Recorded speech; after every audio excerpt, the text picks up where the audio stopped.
Alright, welcome back ladies and gentlemen to the Chupacabra Tutorials channel. I'm your host Larry, and today I'm going to show you where to find the strike armor upgrade for the Tadpole here in Subnautica 2.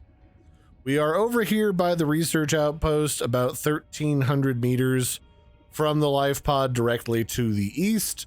Just go east from the Lifepod until you see this big old tower. You can just skim along the surface to avoid getting eaten by a squid monster, and then you'll see this Research Outpost as you go down from the tower. It's to the east of the tower. It's the only human thing intact here. To get the strike armor, we're gonna go to the, I want to say like 210 from here along the compass. What we're looking for is a platform that's like literally right over here that contains the blueprint for the strike armor. Now you're probably asking yourself, Larry, why is the strike armor the best upgrade in the game next to the depth module?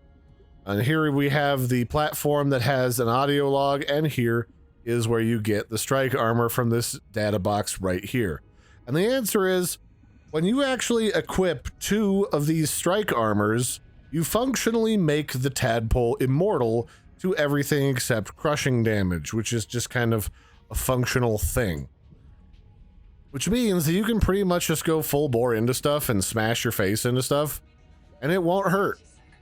So you can look at my health bar right now. I'm not using cheats. I'm not in creative mode. I'm playing unaltered vanilla mode, and pretty much nothing can bother or touch me. Here, I'll let this guy shoot me a little bit, and I'll illustrate the... Come on, do it. You won't do it. You're all talk.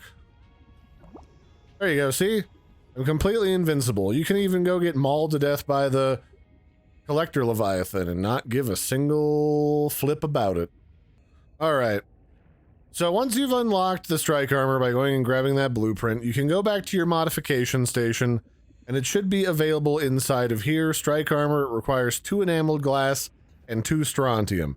Enameled glass is glass plus monster teeth, which you can get right outside over there, where that dude was shooting us in the face.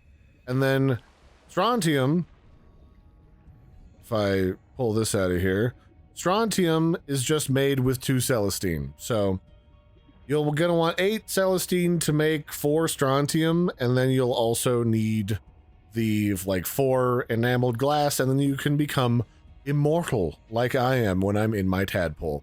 So that'll be it for this one, ladies and gentlemen. That's how you get the strike armor and why it's so good inside of Subnautica 2. I've been your host, Larry. Don't forget to like and subscribe, and I'll catch you next time. Bye, everybody, and have a good one.